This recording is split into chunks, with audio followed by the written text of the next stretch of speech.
Hello po sa mga followers, sa mga subscribers natin dyan. Ngayon po ay magbalik po tayo sa dati nating content na mag-share tayo ng mga horror stories or kababalaghan. Support nyo po guys, at lalo na po yung mga kapwa ko YouTubers, mga vloggers or streamers. Ingat kayo lagi at salamat sa inyong suporta. Sa ngayon po, may dalawa po akong content. Dalawang horror stories na aking ibabagi sa inyo. Simulan na natin. Ate, totoo bang may tikbalang?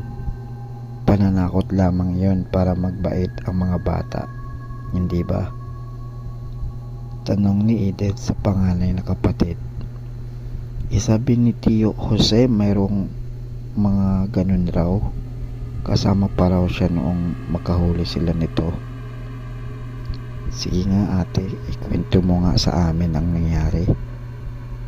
Pakiusap naman ng bunsong si Teresa. O halik kayo at makinig. Mayroon raw sa baryo ni Tio Jose na isang napakagandang dalagang nangangalang Linda.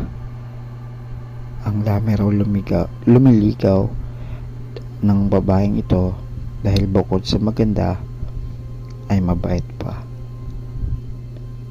Ngunit sa dinami-rami ng taga-baryo nangingibig sa kanya, walang nagpapatibok sa kanyang puso. Isang araw, may nakikilala ang dalaga na binatang taga Maynila. Makisig, matangkad at guwapo at mukhang kagalang-galang.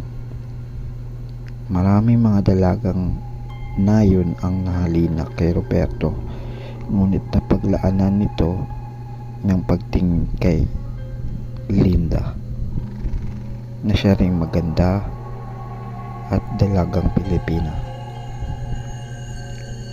Ang pamimintuho ng binata ay sinuklian din ng pagmamahal ng dalaga, kaya't hindi nagtagal ay sila'y nagpakasal ang dalawa. Maligayang mga araw ang nagdaan sa mag-asawang lubos ang pagmamahalan. Ang naging supling ng kanilang pagmamahalan ay isang magandang batang babae na pinapangla ng ligaya. Ngunit sa maaliwalas nilang langit ay dumating ang madilim na ulap. Nagkasakit si Linda at dinaglaon ay pumanaw. Naiwan ang mag-amang parang binagsakan ng mas malaking sa mundong kapighatian.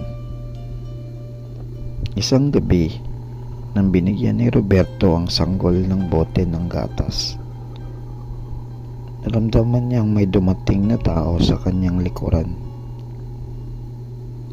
Laking mangha niya na makita sa pinto ng silid ang asawa na kalilibing pa lamang nila noong nagdaang linggo. Hindi ito nagsalita, ngunit nakaunat ang mga kamay at waring hinihinga ang bata. Huwag Linda, ikaw ay patay na. Hindi maaari. Hinigpitan ni Roberto ang pagkapangko sa bata at umiling. Umalis ang babae, ngunit sa sunod na gabi ay naroon uli. Lalong mahigpit ang pagtatanggi ni Roberto na iabot ang bata, ngunit hindi siya makatulog sa malaking takot at pagtataka. Nangyari uli sa ikatlong gabi. Naisip niyang sumangguni sa mga matatandang taga-nayon. Hindi mo to nilinda yun, Roberto. tikbalang yun na nag-aanyong tulad ng asawa mo. May mga tikbalang dyan sa ating parang. Doon sa mga puno ng lumbang sila natutulog pag araw at sa gabi lumalabas. Tunay po bang may tikbalang? Akala po yung mga story lang yun. Takang-taka tanong ni Roberto. Totoong may tikbalang. Kilala mo ba si Karyong Sinto-Sinto? Kaya naging ganoon ang taong iyon ay dahil nakuha iyon ng tikbalang noong bata pa. Nawala ng 2 araw at natagpuan ng ama sa ilalim ng puno ng lumbang. Naku, ano po ang aking gagawin? Gabi-gabi po ay lalong humihigpit ang pamimilit niya makuha ang bata. Halos maiyak-iyak si Roberto. Hayaan mo't paghahandaan natin. Pangako ng matanda. Ang gabing iyon, dumating sa dating oras ang tikbalang na mukhang si Linda. Nang dudukwangin na sana nito ang batang pangko ni Roberto, biglang naglabasan sa silid ang mga lalaki. Nangitla ang tikbalang at dagling tumalon sa bintana. Ngunit sa ibaba ay nakahanda rin ang ilang taong biglang siyang nasunggaban sa buhok. Pinagtutulungan nila itong igapos sa puno ng niyog. Hinampas ng hinampas hanggang magsisingkaw ito sa paghingi ng awa. Patawarin niyo po ako, aalis na ako rito sa lugar niyo. Pakawalan lamang ninyo ako. Isasama ko lahat ang mga kampon ko. Lalayo na kami at di na kayo gagambalain. Maawa kayo. Sa kasisigaw nito at sa pangakong di na maninikbalang uli, naawa ang mga lalaking nayon at pinaaalpasan na rin ang mga maligno. Buhat ng nga noon, wala nang tikbalang pang nabalitaan sa baryo. Ang batang si Ligaya ay lumaki, naging isang mabait at magandang babae tulad ng ina. Kahit nang mag-asawa siya, ay di niya iniwan ng ama at tinilagaan niya ito hanggang sa katandaan. At siya na ring ibinabahagi niya ang mga kwento dati kung ano yung nangyari sa kanya nung bata pa siya. Ang ganda ng kwento mo, pero nakakatakot ate, sabi ni Edith. Baka kami hindi makatulog, sinabi niya sa kanyang mga kapatid. Magdasal muna kayo bago maghiga o matulog, paalala ng panganay. Kung hindi, sige, dadalawin kayo ng mga tikbalang.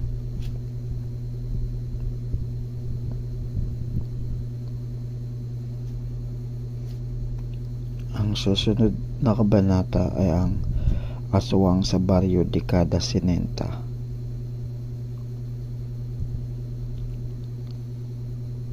Iilan lang ang mga nakatira sa baryo 70 dahil sa sabi-sabi na may aswang raw ang nakatira sa baryo na iyon.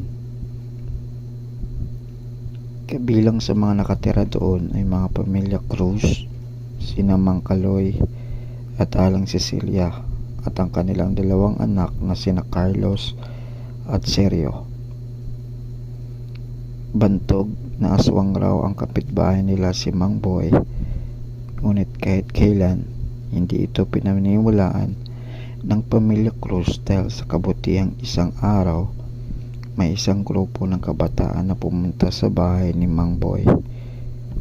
Nagkataon rin na nasa bakuran sina Mang Kaloy at ang 2 niyang anak na lalaki na naglilinis. Huy aswang, lumabas ka niyan. Iwan mo na ang paryo namin. Susunugin namin tong bahay mo, sigaw ni Elias, isa sa mga grupo ng kabataan. Elias, ba't ganyan ka magsalita sa matanda? Galangin mo naman ang mga si Mang Kaloy sa anak ng tindero sa baryo nila. Umalis ang grupo ng mga kabataan bago pa naman nakalabas si Mang Boy sa maliit niyang bahay. Kinabukasan, usap-usapan sa baryo na nawawala si Elias at isa sa mga kaibigan niya. Siguro kinuha sila ng matanda kagabi. Nakakatakot na talaga tong lugar na ito. At sa tindera ng maliit na tiyangge, naririnig ni Mang Kaloy ang usap-usapan, ngunit panatag ang kalooban nilang mag-asawa na walang kinalalaman si Mang Boy sa pagkawala ng kanilang bata. Sina Carlos at Sergio naman may kaunting nagduda at takot na. Lumipas ang isang araw na hindi pa rin nakikita sina Elias at ang kaibigan niya. Nagplano ang mga nakatira sa baryo dekada 70 na gumawa ng aksyon. Ano kaya yung ipagpatulog natin yung bata ni na Elias sa matanda? Baka sakaling ipinakita na niya ang totoo niyang pagkatao, sabi ng isang mga residente doon. Nagtipon-tipon sila ng madaling araw. Walang kaalam-alamang pamilya Cruz sa plano ng mga kapitbahay nila na sunugin ang bahay ni Mang Boy. Naisagawa nila ito ang gabing yun. Carlos, Sergio, gising. Nasusunog yung bahay ni Mang Boy. Labas na tayo at baka madama yung bahay natin, sigaw ni Aling Celia habang ginigising ang dalawang anak niya.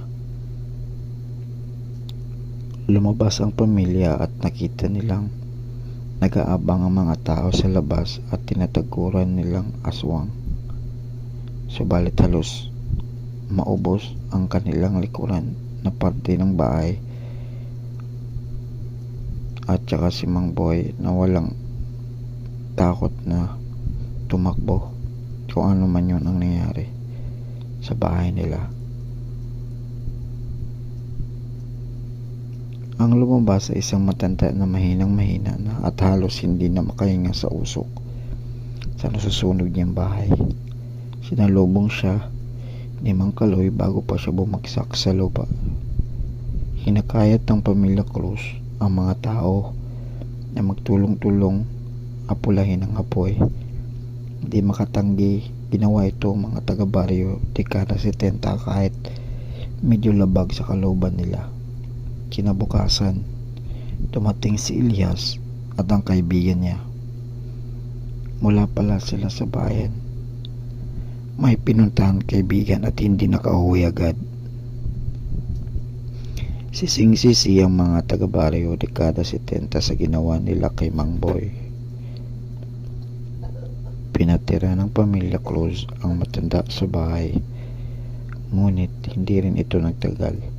Labis na napiktuhan ang kalusugan niya sa mga usok na nasimhot nung araw na iyon at mahinang-mahina na siya. Maraming salamat sa hindi niyo paghusga sa akin sa kabila ng pananaw ng lahat ng taga rito.